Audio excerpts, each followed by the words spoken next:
Bon, nous voilà sur bagnole japonaise, c'est un nom très original. Et Jérôme donc, qui nous rejoint, il est français comme moi. Voilà, je suis français et... Je peux tenir, sinon, tu le tiens, ouais. D'accord. J'aime la tenir. D'accord, et ben je suis français et je suis au Japon depuis une dizaine d'années. Ouais, un peu plus que moi quand même. Voilà, 12 ans. Et puis moi je suis plutôt tranquille avec les voitures. Voilà. Ça va être un peu le Captain Slow. Voilà. Veste en tweed et pipe. Et... Voilà. Donc aujourd'hui on est avec une R32 GTR. R32 GTR, donc c'est un peu le Godzilla. Le Godzilla du Japon. Il avait pris son nom en Australie. C'est en Australie qu'il l'avait appelé Godzilla pour la première fois quand ils avaient commencé à courir et qu'il détruisait un peu tout sur son passage. Donc on va essayer de voir un peu ce qu'elle donne, principalement sur circuit. Je pense pas faire de vidéo de test en ville, juste pour spoiler alerte, elle est super douce. Je crois que tu es d'accord avec ça. Ah oui, un peu conduit. Oui, c'est tranquille en fait parce que ça marche très fort, mais c'est très confortable quoi. Ouais, très confortable, vraiment agréable quoi. Donc les specs de la voiture, donc 4 motrices, environ 280 chevaux officiels. En réalité c'est plus proche de 320. C'était à l'époque en fait où le Japon n'avait pas le droit n'avait pas le droit. Il y avait un accord entre tous les manufacturiers, ça se dit comment en français? Les constructeurs, voilà. Entre tous les constructeurs. Donc ça va être aussi le traducteur. Hein. Il est un petit peu Jean-Claude Van Damme aujourd'hui. Il est bien meilleur en français que moi. Et donc elle a pas, oui, c'est donc système 4 motrices avec 4 roues directrices aussi, que beaucoup de personnes n'aiment pas trop. On va voir sur circuit tout à l'heure que c'est pas forcément l'idéal pour après contrôler la bagnole quand quand le cul part. Ça reste une voiture très facile à contrôler, mais c'est pas facile à cause de ça. Et surtout donc on va parler donc du système 4 motrices, mais on va voir d'abord ce qu'il y a sous le capot et on va voir comment ça marche. Oui. Donc du coup c'est moi voilà. Qui filme, mais c'est Jérôme qui va... C'est moi qui vais tenter de faire une explication en toute humilité. Donc c'est un 6 cylindres de litre 6, double arcade évidemment, donc 4 spots par cylindre, puis twin turbo. Donc là il y a des turbos qui sont pas séquentiels, hein, des turbos en parallèle, hein, oui. qui poussent en même temps. Qui déclenchent en même temps. Qui déclenchent en même temps, c'est pas comme, j'en ai déjà parlé sur la vidéo de la R33, mais c'est comme la FD, c'est pas comme la FD RX7. Il y a des turbos séquentiels, donc des turbos qui poussent en même temps mais qui sont un peu plus petits, donc du coup une réaction un peu plus tôt oui. que avoir un seul gros turbo qui bourrine. Ça fait un moteur donc un peu plus rond normalement. Voilà, c'est ça. Mais avec plus de puissance ouais. en bas des tours. Et agréable. Puis il y a une petite modification, ça je pense pas que ce soit d'origine. Hein, ouais mais c'est l'entrée d'air là, c'est vraiment juste les trucs, c'est des trucs HKS qui sont mis un peu partout, mais c'est rien de bien exceptionnel. Donc celle-là en plus elle a été... Donc c'est une bagnole, il faut savoir celle-ci, il y a la petite particularité de cette voiture-là, c'est qu'elle a 272 000 km. Ouais. Et ça se voit pas. Enfin, moi je trouve que ça se voit pas. Il faut le dire aussi, mais ça j'ai vu dans ta vidéo précédente, que 270 000 au Japon, c'est quasiment, il n'y en a pas quoi. Ouais, et puis ça fait une fois et demie en Europe quoi. Enfin, ouais, voilà, on roule pas de la même façon au Japon. Pas du tout de la même façon, c'est beaucoup plus long au Japon. Donc, mais à mon avis, quelqu'un qui a fait autant de 272 000, c'est genre VRP, quelqu'un qui voyage beaucoup. Ah oui. C'est pas 272 000 bornes de ville, hein, c'est quasi impossible à faire. Je pense que quelqu'un qui bossait sur Tokyo si ou quelque tu fais 272 000 km de ville, tu prends pas ça quoi. Ouais. C'est pas gérable, ça serait pas gérable humainement. Cela dit, hein, elle est très confortable. Elle est vraiment agréable. Ouais, moi ça m'a surpris parce que d'extérieur ça fait méchant quand même. Ouais. Mais quand on est dedans, on a envie de mettre un siège bébé à l'arrière quoi. Mais on peut. Hein, donc c'est pas. C'est très gérable. Et c'est ça qui est cool en fait. Pour l'instant on y échappe quoi. Au siège bébé. Pour l'instant. Donc oui, cette voiture-là, elle a un système 4 motrices. Donc il faut savoir que c'est une 4 motrices, mais qui est à la base propulsion 99,9% du temps. Le système 4 motrices, ça s'appelle ATESA ETS. Et le système ATESA ETS, ce qu'il fait, c'est quand on roule normalement, propulsion, tout le temps propulsion. Donc il y a peut-être 1% de puissance qui va constamment, je crois que elle est pas à 100%, c'est-à-dire qu'il faut quand même, si on la met sur un banc de puissance, il faut quand même avoir il faut quand même que ce soit un banc 4 motrices. Sinon elle risque de partir. Mais il n'y a qu'1%, il y a vraiment en temps de tous les jours, c'est 1% environ qui va vers les roues avant tout le temps, donc c'est vraiment très peu, il n'y a rien. Donc c'est que dans les situations critiques. Et c'est que dans les situations critiques, dès que le cul part, puisque du coup, on va voir tout à l'heure qu'elle se comporte pas du tout comme une 4 motrices normale, façon Subaru ou Mitsubishi Evolution, qui eux vont tendance à sous-virer, et si on continue d'appuyer, elle va juste partir encore plus loin en sous-virage. Celle-ci, on peut la ramener à la pédale, le cul va partir, et là les roues avant vont ramener la voiture en fait en position, ce qui fait que ça en fait une voiture qui est vraiment très simple, très simple d'utilisation et vraiment abordable pour tout le monde malgré la puissance qui est un peu plus que la normale pour une voiture comme ça. Bah oui, 300 chevaux, ça commence à faire Ouais, quand c'est même. 320 chevaux à peu près. 320 chevaux, c'est pas 320 chevaux aux roues, hein, c'est 320 chevaux En sortie boîte. En sortie boîte. Mais même pas en sortie boîte. Au Villebrequin. Ouais, Au Villebrequin. Villebrequin. C'est vraiment c'est 320 chevaux, vraiment que le moteur. Quoi. Aux roues, je pense, donc c'est 4 motrices, on est peut-être à 260. Des déperditions, 270. Mais non, un moteur excellent et donc un système 4 motrices qui lui par contre, 4 motrices, autrefois 4 roues directrices, hein, qui lui est pas forcément très au point, c'est-à-dire qu'en fait dans les virages très lents, les roues vont tourner avec la voiture, ouais. Donc c'est-à-dire que ça va aider en fait la voiture à prendre son virage un peu plus serré, mais au-dessus d'une certaine vitesse, les roues tournent dans le sens inverse pour stabiliser un peu en fait la voiture, donc c'est un peu un système un peu bâtard. Qui marche, hein, il fonctionne, mais c'est pas bon. Ils montaient ça sur les Mitsubishi aussi, je crois. C'était quoi les. Il y a les Mitsubishi, vous avez aussi. Oui, oui, oui. À cette époque-là, Mitsubishi, c'était quoi? Comment ça s'appelle? J'ai une bêtise. La Eclipse, là, comment elle s'appelle? Oui, oui, bah c'est la VR4, non? C'est une VR4 quelque chose, mais c'est oui, c'est une 3000 GT. 3000 GT, merci, voilà. Mitsubishi 3000 GT, exact. Qui est aussi 4 motrices d'ailleurs, la VR4. Et Mazda aussi, à une époque, faisait ce système-là. Ils avaient un coupé Mazda. On faisait un peu d'historique, tu bossais pour Mazda avant. Ouais, Mazda, dans les années 80-90, ils avaient. Alors en Europe, ça s'appelait je crois que c'était la 626 coupé, je crois. Ah ouais, la 626. Donc c'est une 626 qui est. En quelle année? Je crois que c'est 86, un truc comme ça. D'accord, donc le modèle. Parce que j'ai eu une 626, ouais. Mais en 90. Ça n'a pas marché parce que c'est assez insipide comme carrosserie. C'est pas très. C'est basique, hein. Voilà, c'est pas très chouette. Pas envie, quoi. Mais c'était une bonne voiture, quoi, technologiquement. Voilà. Effectivement, alors quand que j'ai pas de bêtises, ouais, quand tu braques les roues à basse vitesse, les roues se mettent en. Enfin, ça fait un accent circonflexe, on va dire. C'est ça. Et à haute vitesse, elles se mettent dans. Voilà, exactement. Et l'idée, c'était d'être comme sur des rails, je crois. Ouais, mais la pub, c'était ça, mais je sais pas si c'est. Je crois que c'est plus une source à emmerde qu'autre chose. Voilà, c'est ça l'idée. En général, pour ceux, si on amène une GTR par exemple sur circuit, tous ceux qui font vraiment beaucoup de circuits avec la GTR, il le vient. Pas... Bon, on va passer à jeter un petit coup d'œil sur l'intérieur. On passe à l'intérieur et sur les fameux plastiques moussés.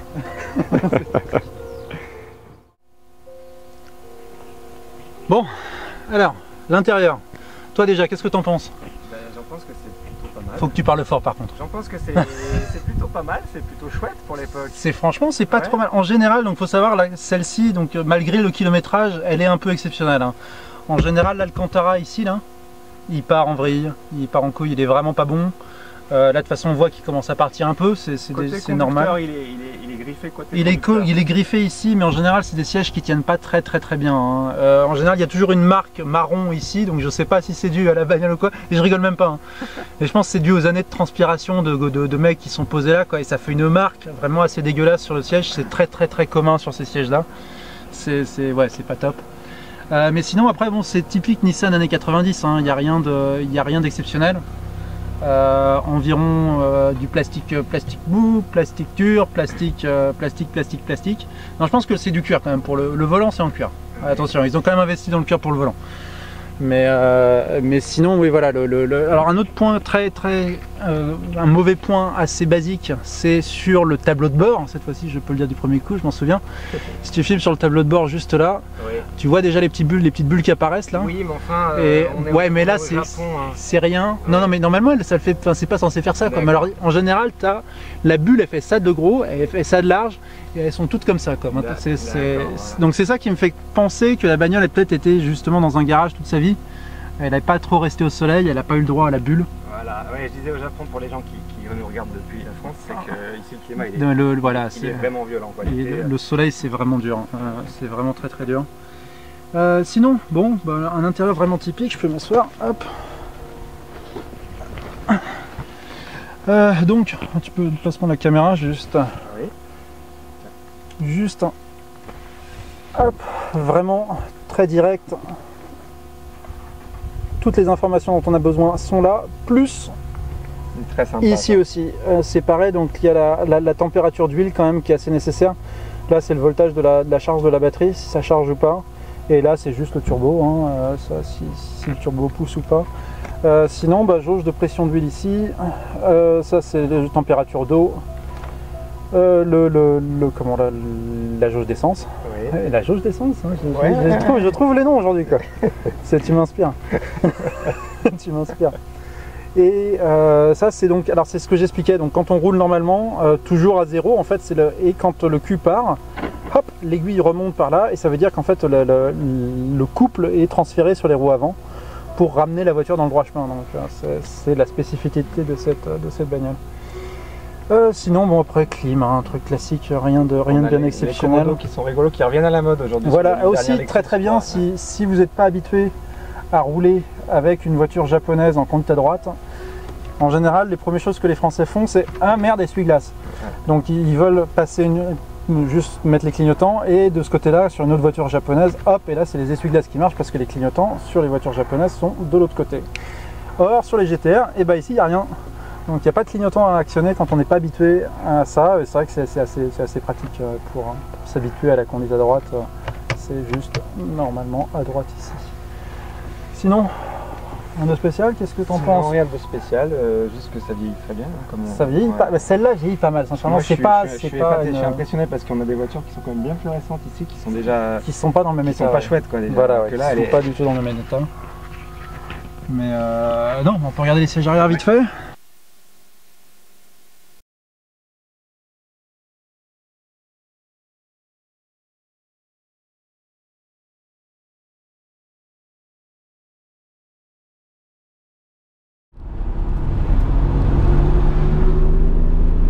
Voilà, c'est une grande première pour moi parce que c'est la première fois que je conduis cette voiture et puis en plus c'est surtout la première fois que je conduis sur circuit. Donc là on va y aller vraiment à la cool, histoire d'apprivoiser la bête. Mais voilà, c'est parti, premier tour tranquille.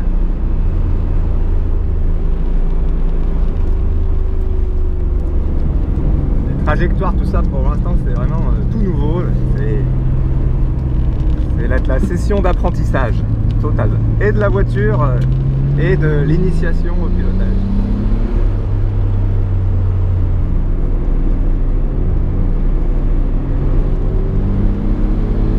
Et on sent qu'il y a les watts, hein. Ça marche bien.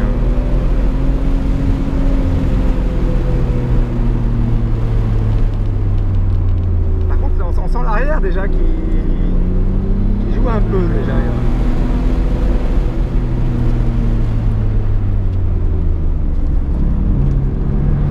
Ah ouais.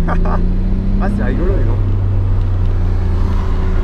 Je les laisse passer parce que j'y vais avec humilité. Allez.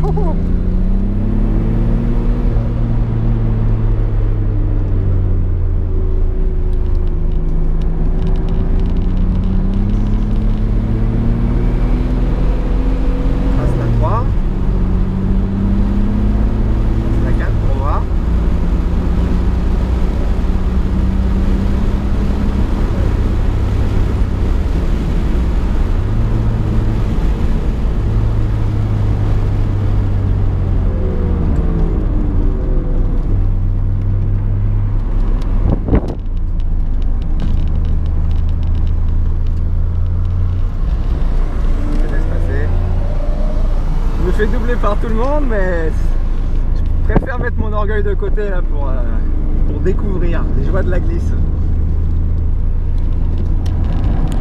Ah ouais, ça glisse vraiment. Ça glisse vraiment.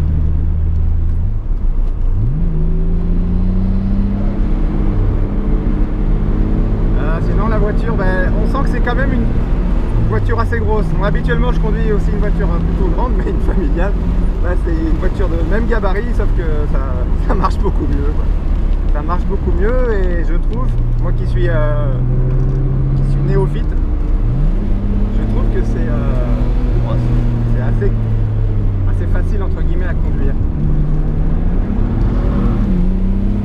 Même si je conduis comme une quiche pour l'instant, je précise. Alors j'ai vu aussi le kilométrage de la voiture qui est impressionnant, surtout au Japon. Mais en kilométrage, elle marche vraiment bien, elle est saine.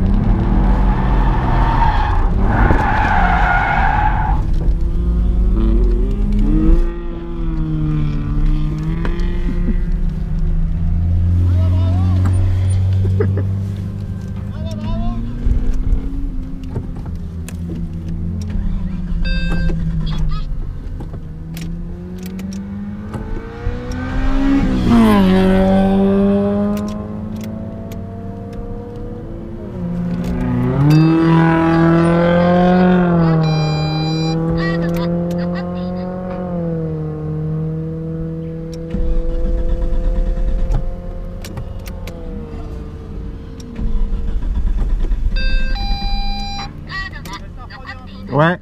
De toute façon, je suis bien garé là. Hein.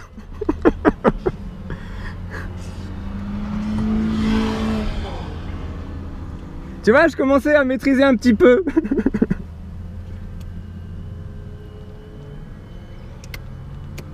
Ah, il a mis le drapeau, le monsieur. Hein.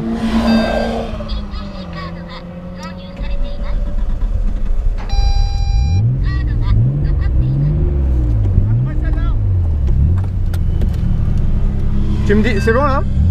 C'est bon?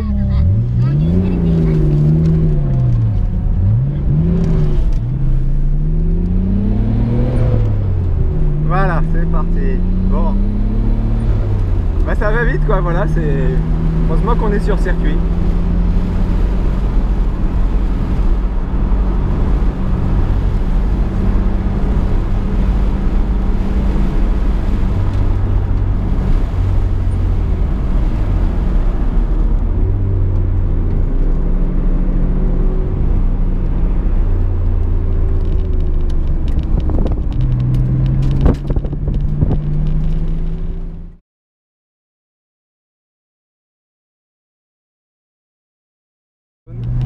Ah, je crois que c'est mieux là. Je crois que c'est mieux. C'est pareil, faut pas arriver trop fort là, tu prends là et tu prends là.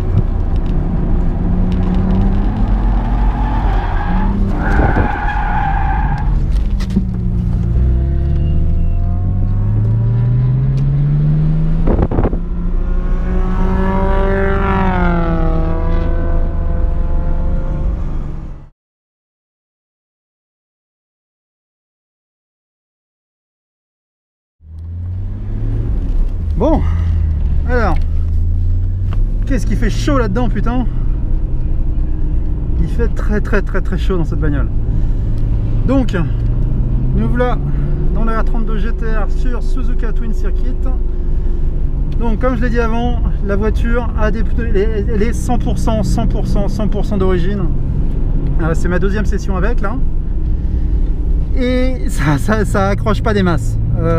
Jérôme a fait la première, enfin, il y a 3 sessions dans la journée, j'en ai 2, Jérôme en a une.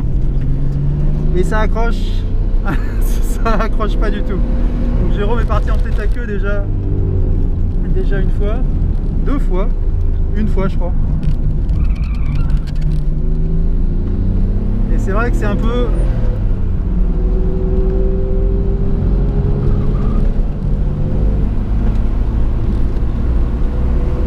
Par contre, une voiture qui est vraiment très douce.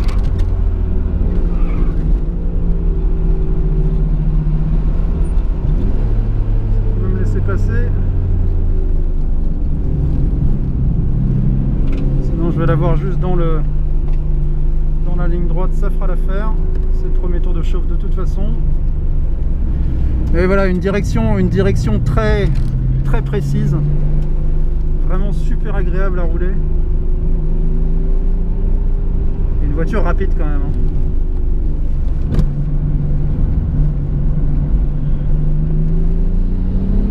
Bye bye.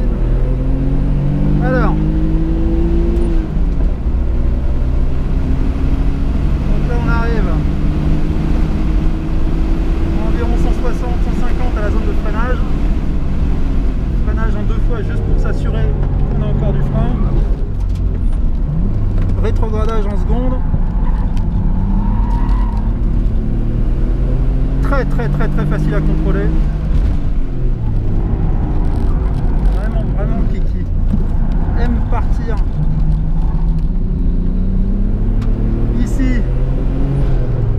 passe en 3 un peu tôt, parce que de toute façon c'est une voiture qui est très coupleuse. C'est pas la peine de forcer.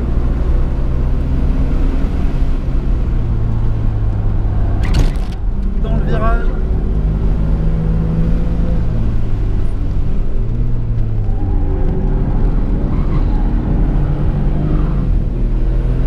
Un peu de mal niveau traction, forcément.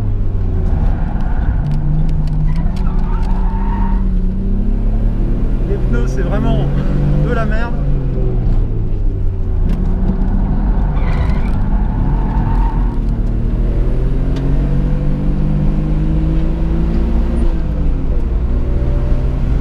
Batterie à l'extérieur, donc c'est pas grave.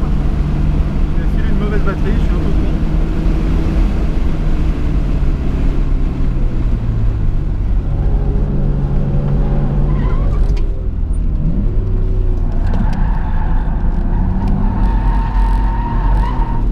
Là, le cul qui part très très vite. C'est vraiment enfantin à garder sur place. Voilà.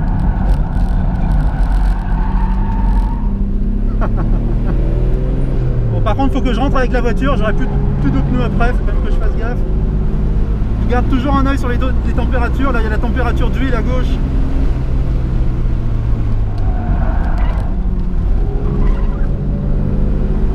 Et la température d'eau sur le tableau de bord. Beaucoup de mal à récupérer la traction en sortie de virage. Une trajectoire de merde sur celle-là.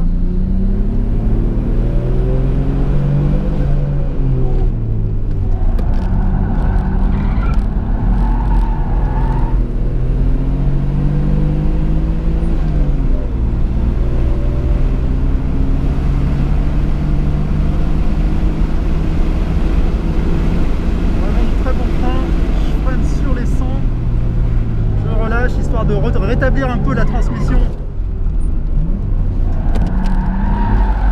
la répartition des poids un peu de la bagnole, parce que la voiture a une répartition des poids qui est assez, disons qu'elle aime pas.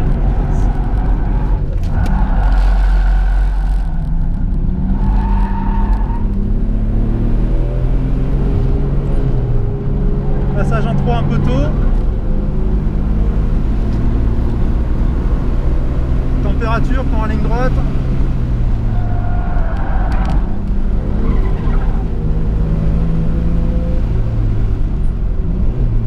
Rétrograge en seconde. Toujours beaucoup de mal sur ce virage pour garder de l'accroche en fait.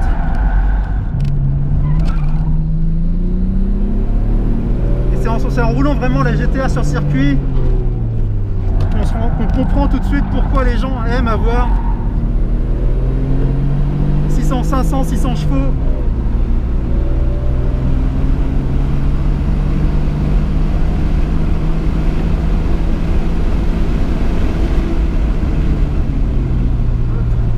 Donc ici je fais gaffe parce que si j'ai plus de frein, bah, je finis dans le tas.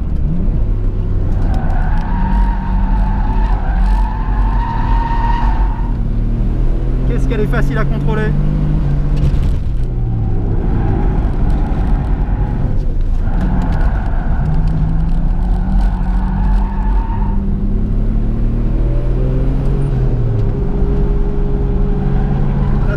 D'huile toujours parfaite, la température d'eau pareil.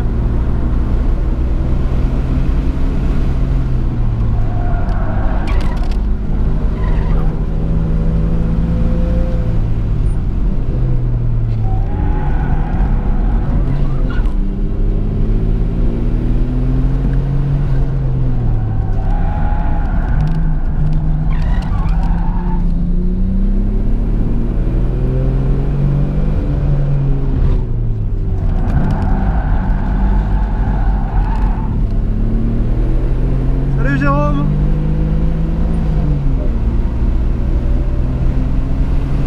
Température d'eau, température d'huile, toujours nickel, donc je continue. Là cette fois-ci j'ai tenté.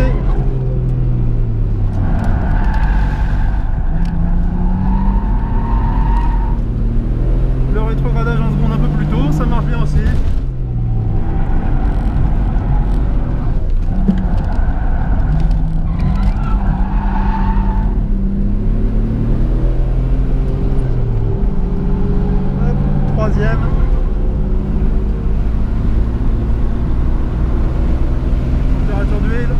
température d'eau.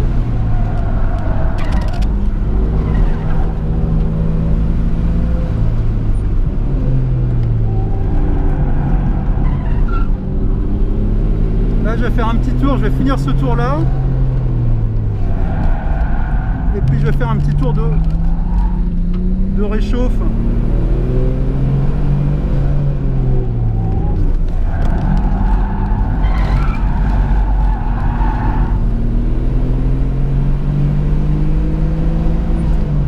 Je passe les vitesses à 7000 tours. Pour les peinards, je finis mon tour. Voilà. Et maintenant là je vais faire un petit tour peinard pour la refroidir un peu avant de rattaquer. Hop.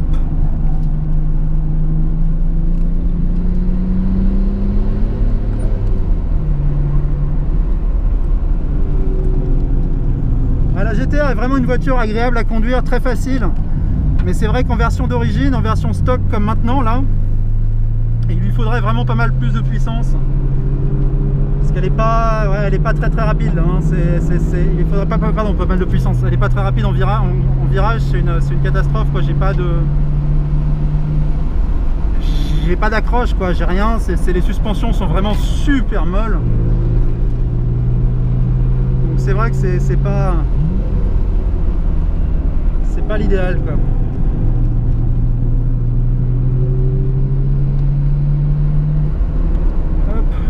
Un œil sur les températures maintenant que j'ai ralenti un peu la cadence. Température d'huile un peu au-dessus de la moyenne, juste un poil au-dessus de truc, donc tout à fait normal pour une utilisation de circuit. Et la température d'eau toujours parfaite.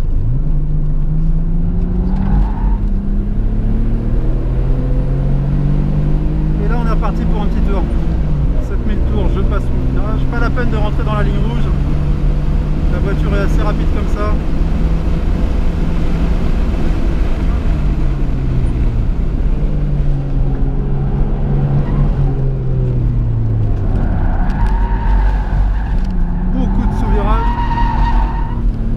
Survirage en sortie.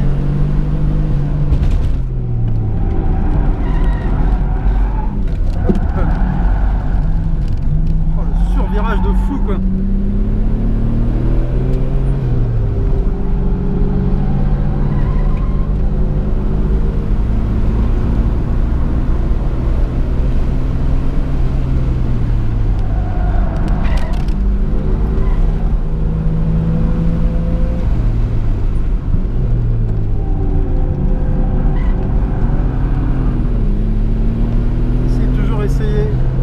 De l'accroche, mais c'est vraiment pas facile. Un petit peu tôt là sur celui-là.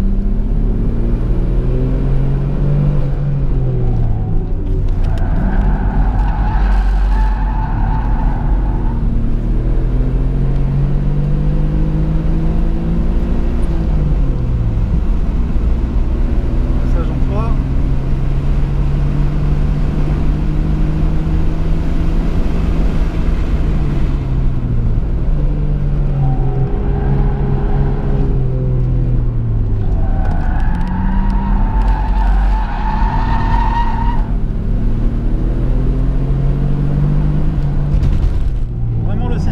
A été ça très agréable.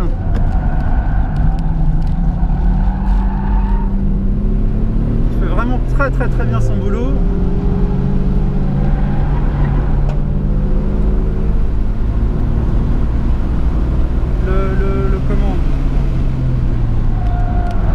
Le réservoir d'essence n'est pas vraiment fait pour le circuit. Des fois j'ai des petites coupures de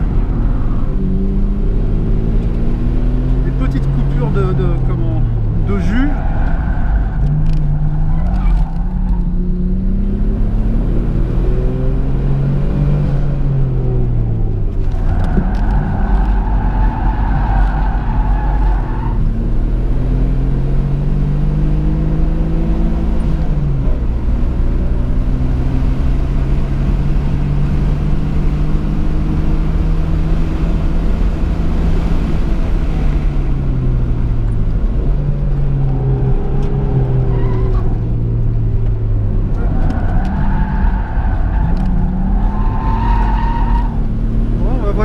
que ça vous a plu. Je crois qu'on va pouvoir passer à la conclusion. La vidéo parle quand même un peu d'elle-même.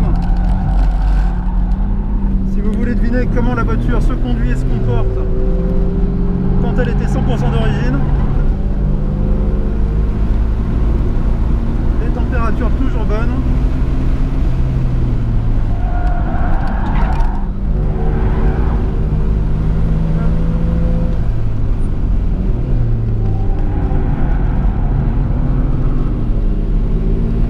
L'huile chauffe, mais il n'y a rien de normal.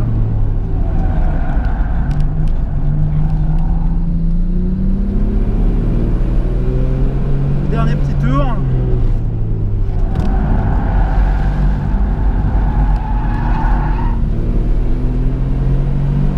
Ça va être bon, je crois.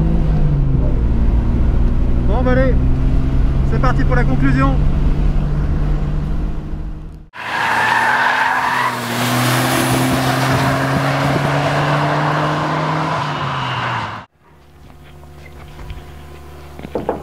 Bon, bah voilà, la journée est finie. Oui. Alors, Bah, c'est ta première fois sur circuit, non? C'est ma première fois sur circuit. Jamais en moto non plus? Jamais Parce en qu'il faut moto. savoir qu'il est pas très rapide en voiture. Non, Mais en pas moto du tout. par contre, Bah en moto je suis pas très rapide non plus, mais Ouais, mais disons que j'ai commencé par la moto en fait. Voilà, Dans c'est mon- quand même un peu dans différent. mon historique, ouais, sur mon CV, j'ai commencé par la moto avant d'avoir le permis voiture. Donc depuis gamin j'ai toujours eu une 125, puis ensuite la 400, la 500, ainsi de suite. Au Japon j'ai une petite ZZR, une 200, ZZR mais 250, Voilà. mais c'était rigolo. quand même une petite expérience niveau moto. Plus moto que voiture en fait. Voilà. Et du coup je suis pas habitué à rouler vite en voiture, je roule vraiment pépère en voiture. Et alors, Et là, ça c'est- donnait quoi avec cette bête? Bah, ça donne qu'en fait elle est parfaite. En fait il y a trop pour moi. C'est-à-dire que pour pour un galop d'essai quoi, c'est trop puissant en fait. Ah ouais? Bah disons que Parce que oui, c'est vrai que t'as quand même fait un beau tête à queue. ouais, disons que je pensais que Juste pour le principe, je pense qu'on va le remettre en vidéo juste maintenant, histoire de... Vraiment bien, elle essaie.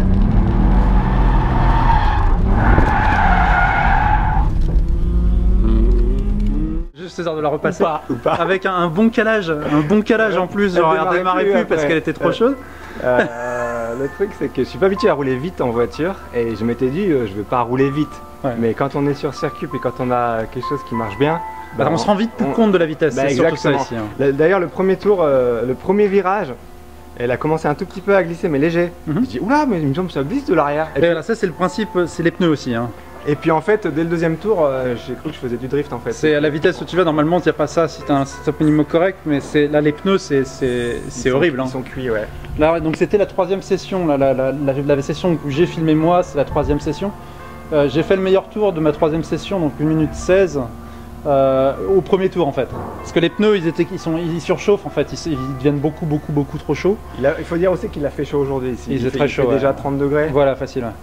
Donc, Et les pneus, c'est des pneus vraiment, c'est des pneus éco. Ils sont pas mal pour des pneus économiques, hein, des pneus de base quoi, Ouais. mais c'est pas fait pour une conduite sur circuit du tout. alors je pense qu'ils sont pas si mauvais que ça parce que c'est des Pirelli Cinturato je crois. Ouais, c'est ça Cinturato, voilà. Donc c'est de la gamme correcte. Simplement ils C'est sont la- vieux je pense. Ils sont très Ils vieux. sont très vieux, mais c'est pas, je veux dire, c'est pas exceptionnel. c'est pas pour du circuit quoi. Non, c'est pour de la route quoi. Et on voyait bien là dans les, enfin ça va sûrement se voir dans la vidéo, mais le sous-virage de malade en entrée avec des pneus comme ça. Là, je crois que si on peut voir les pneus avant là, ils sont finis les pneus quoi. Il y a plus, c'est plus bon là. Donc Mais ce qui est rigolo c'est qu'elle est rassurante. Je sais pas comment expliquer. Ça sent pas la mort dans cette voiture. C'est-à-dire que quand on est dedans et puis qu'on roule fort, on se sent en sécurité parce qu'elle est assez grosse et moi je la trouve assez stable. Je Elle sais est que très stable, Je elle est sais que très tu trouves stable. qu'elle est souple, mais enfin moi ça me oui, mais par rapport à ta Volvo, c'est Ouais. sûr que ça. ça fait un monde. Ça y est, Donc, il roule en Volvo 850. je Hein. pensais qu'on allait garder le secret. En 850 automatique wagon en break. Mon hein. objectif en fait c'est d'avoir qu'une seule voiture dans ma vie. C'est de, Voilà, et de bah, la c'est garder parti jusqu'au pour. bout, un peu comme ça. Voilà. Donc j'ai oublié le pied, c'est elle qui nous sert de voiture. Attends, on peut la montrer quand même vite fait, hein. Histoire d'eux quand même. Voilà la bête.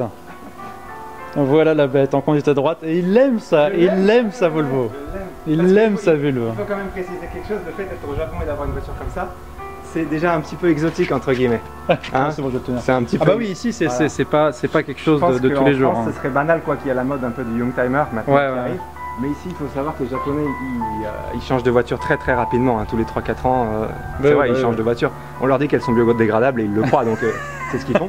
Et du coup, le fait d'avoir une vieille voiture et en plus qui n'est pas le fait qu'elle soit étrangère, ça ajoute du charme, quoi.